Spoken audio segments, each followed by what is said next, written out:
오늘 우리에게 주시는 하나님 말씀은 고린도후서 5장 16절에서부터 21절에 있는 말씀입니다. 신약성경 351면 정도 있습니다. 고린도후서 5장 16절에서부터 21절에 있는 말씀. 자셨으면 우리 같이 한 목소리로 봉독합니다. 이 말씀을 봉독할 때 주님의 음성을 들을 수 있길 바랍니다. 함께 봉독합니다. 그러므로 이제부터 우리는 아무도 육신의 잣대로 알려고 하지 않습니다. 전에는 우리가 육신의 잣대로 그리스도를 알았지만 이제는 그렇지 않습니다. 누구든지 그리스도 안에 있으면 그는 새로운 피조물입니다. 옛것은 지나갔습니다. 보십시오, 새 것이 되었습니다. 이 모든 것은 하나님에게서 났습니다. 하나님께서는 그리스도를 내세우셔서 우리를 자기와 화해하게 하시고 또 우리에게 화해의 직분을 맡겨주셨습니다. 곧 하나님께서 따르지 않으시고 화해의 말씀을 우리에게 맡겨주심으로써 세상을 그리스도 안에서 자기와 화해하게 하신 것입니다. 그러므로 우리는 그리스도의 사절입니다. 하나님께서는 우리를 시켜서 원하게 권고하십니다. 우리는 그리스도를 대리하여 간청합니다. 여러분은 하나님과 화해하십시오. 하나님께서는 죄를 모르시는 분에게 우리 대신 죄를 지으셨습니다. 그것은 우리가 그리스도 안에서 하나님의 의가 되게 하시려는 것입니다. 이것은 주님의 말씀입니다. 아멘. 꽃샘추위 같아서 날씨가 조금 차졌지만 건강 유의하시고 언제나 하나님 은혜 가운데 살아갈 수 있길 바랍니다. 오늘은 사순절 네 번째 주간입니다. 주님의 사랑이 성도 여러분과 늘 함께 할 수 있기를 바랍니다. 뿐만 아니라 주님께서 우리를 사랑하신다라는 그 진정성 우리에게 온전히 전달될 수 있길 바랍니다. 그냥 지식으로 아는 것이 아니라 하나님이 나를 사랑하셨구나 이런 감격, 감화가 있는 그러한 삶이 되어질 수 있기를 바랍니다. 어느 드라마를 보니까 대사에 남자 주인공이 여자 주인공의 사랑의 고백을 하는데 이렇게 고백하는 것을 들었어요. 나는 사랑이 무엇인지 책에서 배웠어요. 이제 선명해요. 덕분에 그런 게 뭔지 선명합니다. 이렇게 고백하는 것을 듣게 됩니다. 이전까지는 사랑하는 게 지식이었어요. 책으로 보았지만 이제 당신을 만나게 된 이후로 사랑이 무엇인지를 진짜 알게 되었습니다. 이렇게 고백하는 것이었습니다. 주님의 사랑도 마찬가지라고 생각됩니다. 우리가 성경 말씀을 많이 배우고 교회 다니지만 지식으로 아는 것도 중요하지만 더 중요한 것은 그 사랑이 내 안에 전달되는 것이 중요하다고 생각이 됩니다. 언제나 주님의 사랑을 선명하게 경험할 수 있는 여러분들이 될 수 있길 바랍니다. 오늘 본문을 우리가 함께 읽었지만 본문은 우리가 어떠한 삶을 살아가야 할지 말씀해 주는 본문이다 이렇게 생각이 됩니다. 우리의 삶의 중심은 누구인가? 바로 예수님이다 라는 것이죠. 그 예수님이 함께 하실 때 우리는 새롭게 변화된 존재가 된다라는 것이 전체적인 이야기인 것 같습니다. 예일대학교 교수인 야로슬라프 펠리칸이라는 교수가 있습니다. 이분이 쓰신 책 중에 예수의 역사 2000년이라는 책이 있어요.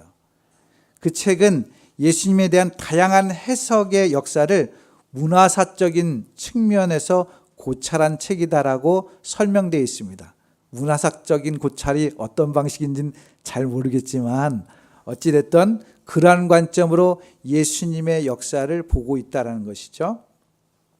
그 책은 예수님에 대해서 다양한 해석을 하고 있는 것들에 대해서 그 해석을 어떻게 하고 있느냐, 세계 역사는 예수 그리스도에 대한 해석의 역사다라고 표명하고 있어요. 렌즈 아시잖아요. 렌즈. 이 렌즈를 통해서 보는 것처럼 예수님을 렌즈를 통해서 보는 대로 이해한다는 것이에요. 예수님을 어떻게 해석하느냐, 혹은 예수님을 어떻게 대하느냐, 어떻게 받아들이고 거절하느냐, 혹은 대항하느냐, 충성하느냐, 예수님을 받아들이는 자라면 어느 정도 받아들였느냐, 이러한 것들로 인해서 어떠한 문화가 생기게 되고 역사가 생기게 되고 정치가 생기게 되고 또 그 안에 인간의 안정과 행복이 걸려 있다라는 것을 해석하고 있는 책이라고 볼 수 있습니다. 즉 예수님을 어떻게 해석하느냐에 따라서 역사의 방향이 달라지고 있다라는 것이죠. 그러니까 나라들마다 모슬렘이 있고 뭐 이슬람이 있고 다 그런데 그 나라들이 그렇게 된 이유는 예수님을 어떻게 해석하느냐에 따라서 그렇게 문화들이 형성되었다라고 그런 관점으로 해석한 책이라고 할 수 있습니다. 즉 역사의 기준이 뭐냐? 예수님이다라는 것이 역사의 기준이 예수님. 흔히 우리는 역사를 구분할 때 어떻게 구분합니까? 어떻게 구분하죠? BC, AD 이렇게 구분하잖아요. 그렇죠? 들어보셨죠? BC는 뭡니까? Before Christ. 그러니까는 예수님 전 이렇게 이야기합니다. 그런데 우리가 AD라고 할 때 어떻게 말하죠? AD는? 뭐라고 해요? 네, 맞습니다.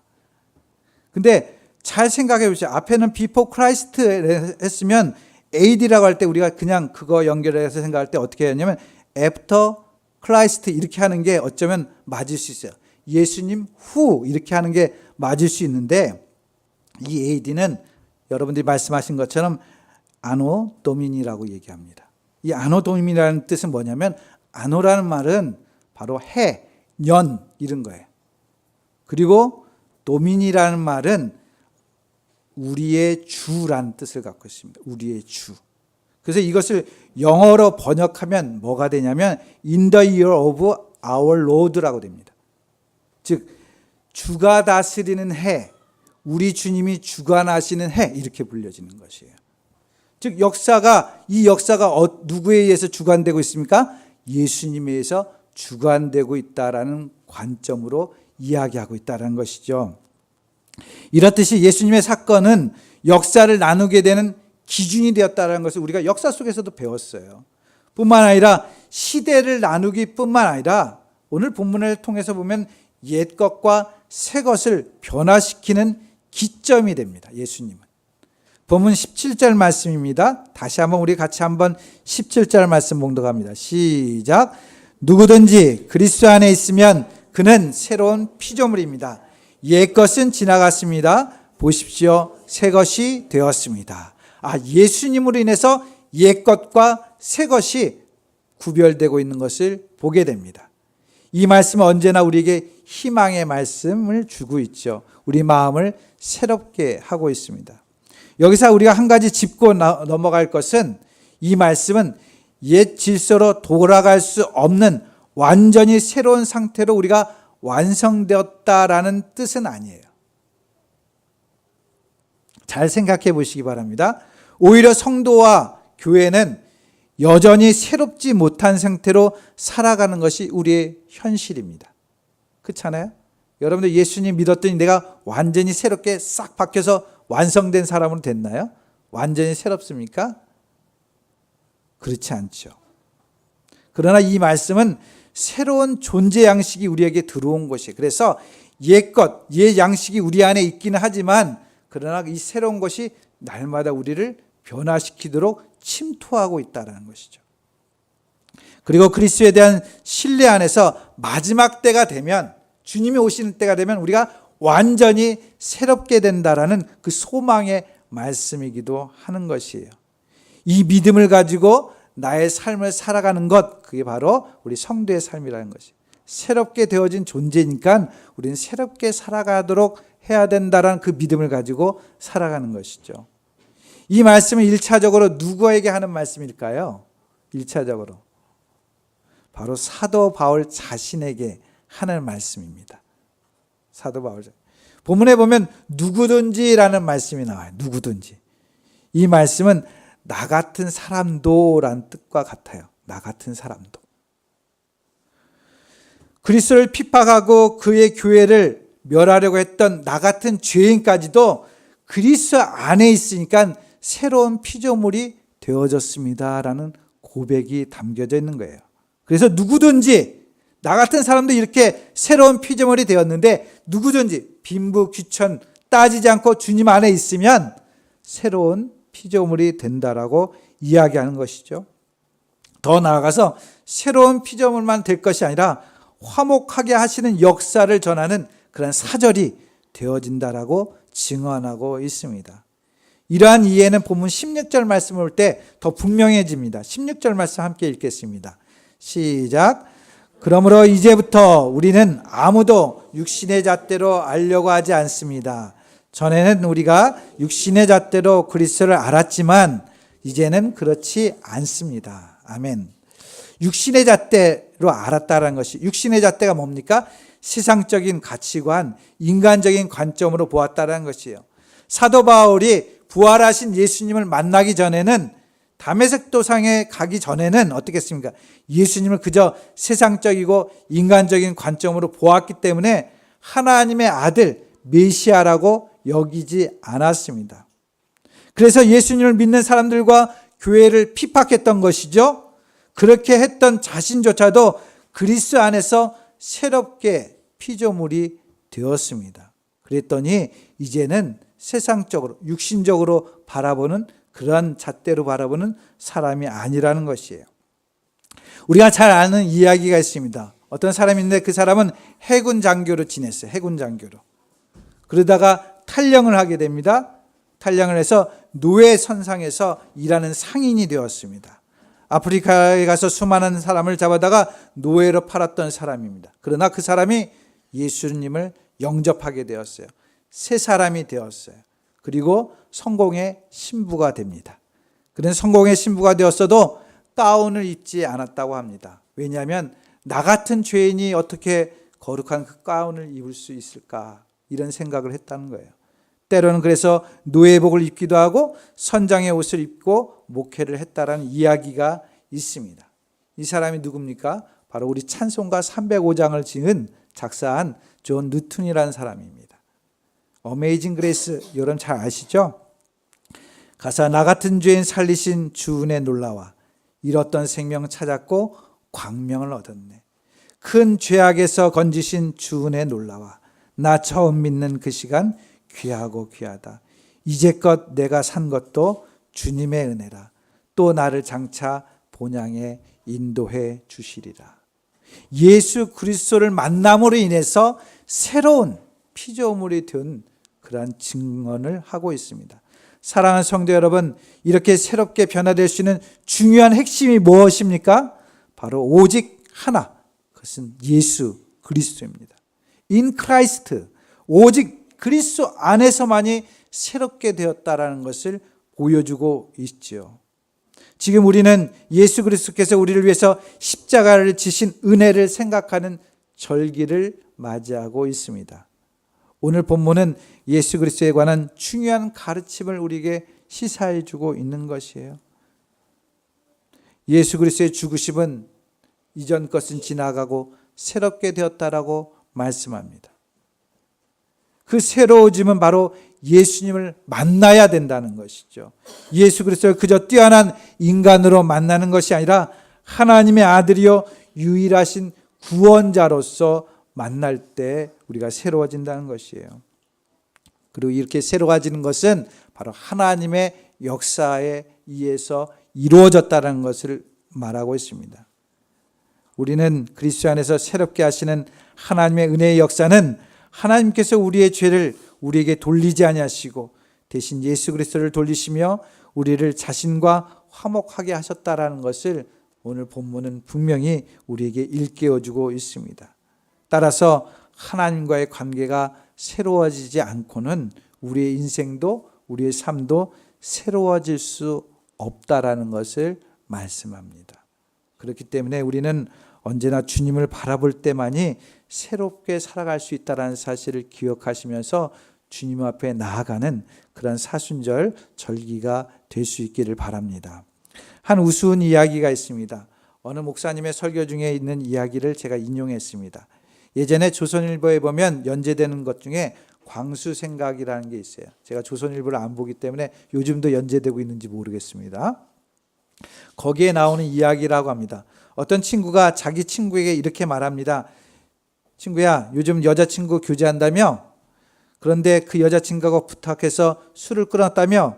그러자 대답합니다. 아, 끊었어. 자꾸 끊으라고 해서 끊었어. 또 다른 친구가 그 친구에게 이야기합니다. 자네 요즘 좋아하던 도박도 끊었다며? 아, 그래. 내가 지금 교제하는 여자가 도박하지 않는 게 좋다고 해서 그 사람을 위해서 끊었어. 또 다른 친구가 이야기합니다. 아, 자네 요즘 그 좋아하던 담배도 끊었다며? 그러자 그 내 사랑하는 여자친구가 담배를 피우지 말라고 해서 담배를 끊었어. 그 다음 친구가 이렇게 이야기합니다. 자네 그럼 그 여자하고 왜 결혼하지 않나? 이렇게 물었어요. 그러자 이 친구가 대답하는 말이 이렇습니다. 내가 이렇게 다 끊고 착한 사람이 되고 나니까 내가 괜찮은 사람 같아. 아무리 생각해도 그 여자보다 더 좋은 여자를 만날 것 같아서 결혼 안 해. 이렇게 이야기했다는 것이에요. 사랑하는 성도 여러분, 이 사람은 지금 사랑하는 여자하고 헤어지면 어떻게 될 것 같습니까? 다시 처음으로 돌아가게 돼 있어요. 지금 그 사람이 담배를 끊고 술을 끊고 도박을 끊을 수 있었던 것은 왜 그렇습니까? 사랑하는 마음 때문에 이루어진 것이에요. 그 여자를 사랑하는 마음으로 행했던 것이죠. 만약에 그 사랑에서 떠나가게 되면 처음으로 돌아갈 수밖에 없다라는 교훈적인 이야기를 그 목사님이 하시는 것을 들었습니다.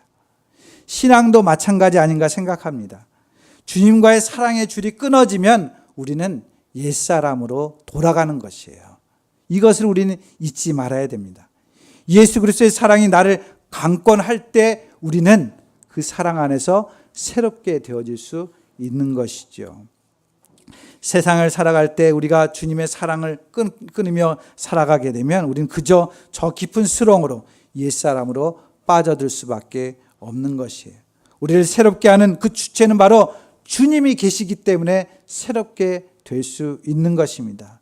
사도 바울은 그것을 알기 때문에 그리스도 안에라는 말을 강조하고 있어요. 여러분들 서신서 읽어보면 그 대표적인 핵심 언어가 뭡니까? 그리스도 안에라는 말이 계속적으로 이야기되는 것을 보게 됩니다. 우리가 주님 안에 있지 않으면 우리는 하나님의 일들을 행할 수 없어요. 새롭게 될 수 없다라는 것입니다. 그래서 우리는 언제나 주님 안에 있는 것을 늘 마음속에 새겨야 되는 것이에요. 주님 안에 있을 때 새롭게 되기 때문에 그렇습니다. 우리가 주님 안에서 새롭게 되어짐으로 변화되는 것이 무엇입니까? 그 중에 하나는 바로 우리는 사람을 판단하게 됩니다. 그 판단 기준이 사회가 요구하고 정한 기준으로 우리가 여기까지 살아왔습니다. 사회의 기준은 무엇입니까? 어떤 소유나 경쟁력 있는 실력이나 능력, 출신 배경, 학벌, 학력, 잘생기고 예쁘게 생긴 얼굴 이런 것들로 평가를 했어요. 이처럼 사회가 정한 기준은 내면적이지 않고 외적인 것이에요. 본질적이지 않고 물질적인 것입니다. 성경에 보면 사무엘이 이새의 집에 갔을 때 기름 부음 자를 찾을 때 사무엘의 기준이 무엇이었습니까? 사무엘상 16장 6절은 이렇게 기록하고 있어요. 그들이 왔을 때 사무엘은 엘리압을 보고 속으로 주님께서 기름 부어 세우시려는 사람이 정말 주님 앞에 나와 서 있구나 하고 생각했다. 겉모습을 보고 판단하는 것이죠. 사무엘도 외적인 모습을 취했어요. 그러나 하나님이 우리를 대하신 태도는 과히 충격적입니다. 하나님은 우리가 행한 것, 우리가 가진 것, 우리의 실력과 겉모습을 가지고 있는 것으로 판단하지 않습니다. 하나님은 우리 있는 그대로 받으시는 것이죠. 우리가 찬송가 가운데도 이런 찬송이 있지 않습니까? 내 모습 이대로 주 받으시옵소서. 날 위해 돌아가신 주 날 받으시옵소서. 이러한 마음으로 기도하고 있지 않습니까? 우리가 그리스도 안에 있는다는 것은 우리도 이때 다른 사람들의 겉모습에 매이지 않는다라는 말씀이에요. 새로운 기준, 새로운 가치관으로 우리가 삶을 새롭게 본다는 의미를 갖습니다. 새로운 피조물이기 때문에 그렇습니다. 본문 16절 말씀 다시 한번 우리 같이 함께 읽겠습니다. 16절 말씀입니다. 그러므로 이제부터 우리는 아무도 육신의 잣대로 알려고 하지 않습니다. 전에는 우리가 육신의 잣대로 그리스도를 알았지만 이제는 그렇지 않습니다. 예수님과 함께 죽고 예수님과 함께 산다는 것은 예수님처럼 살아가는 것이죠. 내가 주님으로 말미암아 그렇게 예수님처럼 되어지는 것이에요. 그렇기 때문에 내가 보는 것은 내가 보는 것이 아니죠. 누가 보는 것이 되어야 됩니까? 예수님이 보는 것이 되어야 됩니다. 그게 변화된 삶의 시작인 것이에요. 본문에서도 바울은 말합니다. 예전에는 육신의 잣대로 예수님을 바라보고 판단했지만 이제는 그렇지 않아요. 믿음으로 보게 됐습니다. 사랑으로 보게 되었어요. 말씀으로 보게 되었어요. 그랬더니 메시아가 보이게 된 것이죠. 사랑하는 성도 여러분, 한번 옆 사람 한번 쳐다보시기 바랍니다. 어떻게 보이십니까? 이쁘게 보여요. 예수님을 잘 믿고 있는 거예요. 전에는 원수같이 보였을 것입니다. 그런데 지금은 사랑스러운 존재가 됐죠. 새롭게 되는 것이 또 하나 있다면 그것은 사명을 깨닫게 된다는 것이에요. 사명을. 본문 18절 말씀 같이 함께 읽겠습니다. 18절 말씀 시작. 이 모든 것은 하나님에게서 났습니다. 하나님께서는 그리스도를 내세우셔서 우리를 자기와 화해하게 하시고 또 우리에게 화해의 직분을 맡겨주셨습니다. 아멘. 본문은 새롭게 되어지는 것 모두 하나님으로 되어졌다라고 먼저 이야기합니다. 이렇게 우리가 새롭게 된 것은 하나님께서 하신 일입니다 라고 이야기합니다. 바울은 말씀합니다. 그는 직접 다메섹 도상에서 경험했기 때문에 이야기하는 것이에요.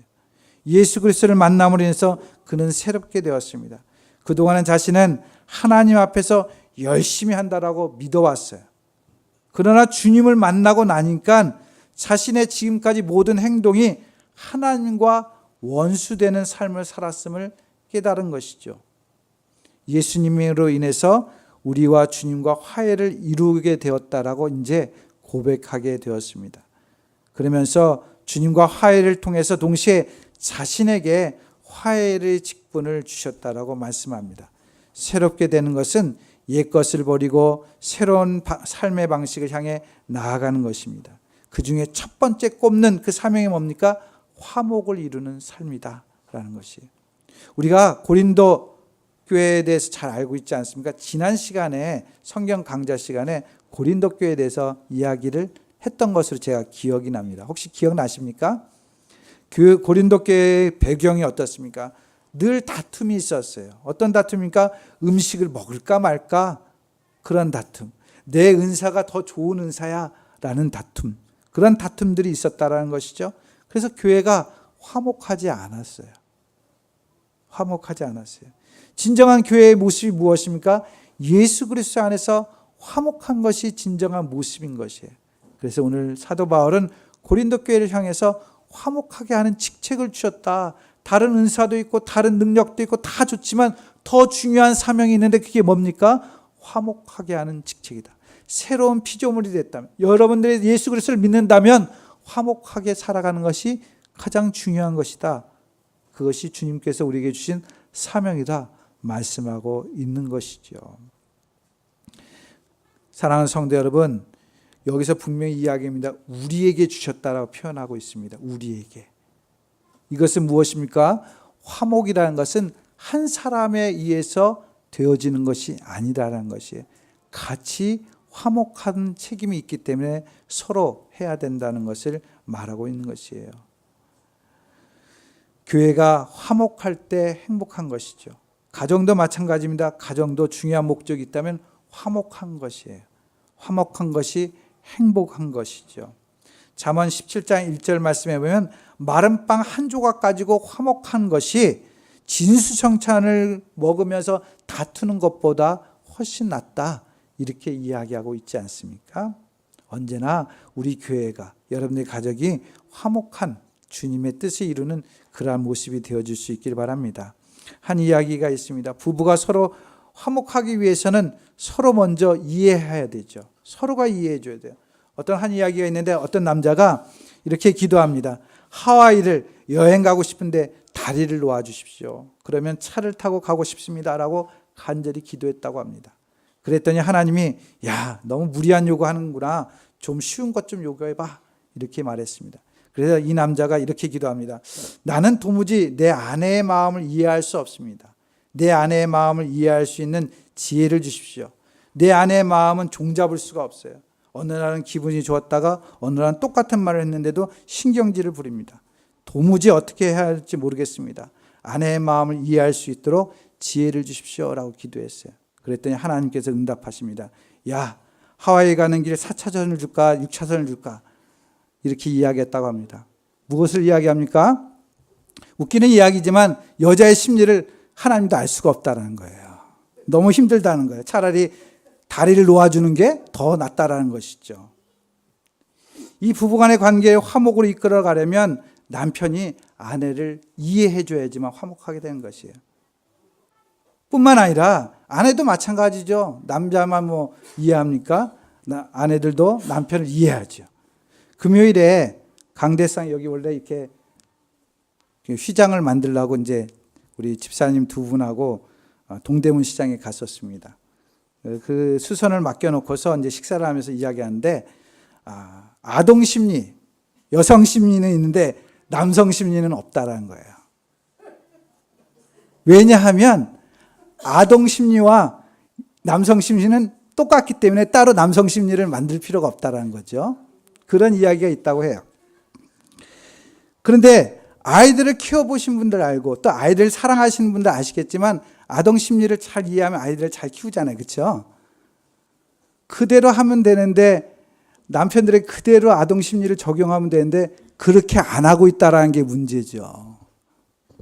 남편의 마음을 몰라주니까 화목이 안 되는 것이에요. 사랑하는 성도 여러분, 생각해야 됩니다. 화목을 위해서 주님께서는 십자가에 희생하셨어요. 성경은 그것을 의를 이루셨다라고 말씀하고 있죠. 거기에는 의미가 있습니다. 본문 19절 말씀 한번 보시기 바랍니다. 19절 말씀 함께 읽겠습니다. 곧 하나님께서 사람의 죄가를 따지지 아니하시고 화해의 말씀을 우리에게 맡겨주심으로써 그리스도 안에서 자기와 화해하게 하신 것입니다. 주님께서 친히 십자가에 달려 죽으셨어요. 화해를 이루시기 위해서. 그리고 너희도 이렇게 화해하라, 화목하라고 말씀해 주신 것이죠. 화목하는 것은 쉽지 않아요. 인간적으로 생각하면 어려운 일이에요. 그럼에도 불구하고 우리 예수 그리스도 안에서 피조물이 되면 그 사명을 감당할 수 있다라고 이야기하고 있습니다. 20절에는 그것을 그리스도의 사절, 중대하게 맡겨진 대표적인 하나님의 대리인으로서 세워주셨다라고 이야기합니다. 화목할 수 있는 권한을 우리에게 주신 것입니다. 그렇기 때문에 언제나 우리 모두는 삶 속에서 화목하게 하는 사명을 마음에 새기고 우리 주변을 행복하게 만들어갈 수 있는 그러한 새로운 피조물로서의 성도의 삶을 이룰 수 있기 바랍니다. 분명히 성경은 예수님께서 말씀합니다. 화평케 하는 자는, 화목케 하는 자는 뭐라고 한다고요? 하나님의 아들이라 일컬음을 받겠다라고 말씀하고 있습니다. 오늘도 주님의 복된 자녀로서의 삶을 살 때에 화목을 이룸으로 인해서 하나님의 참된 자녀들이 되는 저와 여러분들 될 수 있기를 주님의 이름으로 축원드립니다. 기도하겠습니다. 사랑과 은혜가 많으신 아버지 하나님, 우리가 사순절 기간을 통해서 주님의 십자가를 바라볼 때 그 십자가를 통해서 우리를 새롭게 새로운 피조물로 만들어 주셨습니다. 이제는 옛것은 버리고 하나님 주님의 새로운 세계를 향해서 믿음을 향해서 소망을 향해서 나아가는 저희들 되게 도와주옵소서. 옛날에는 인간적인 생각으로 육신의 생각으로 바라봤던 모습들이 이제는 우리가 새로운 피조물이 되어서 예수님의 그 사랑하는 마음으로 긍휼한 마음으로 불쌍히 여기는 마음으로 우리의 가정과 교회와 우리의 삶을 바라보게 하여 주시고 그 안에 주님의 화목을 이루어가는 하나님의 사명을 감당할 수 있는 귀한 주의 백성들 될 수 있도록 은혜 베풀어 주시옵소서.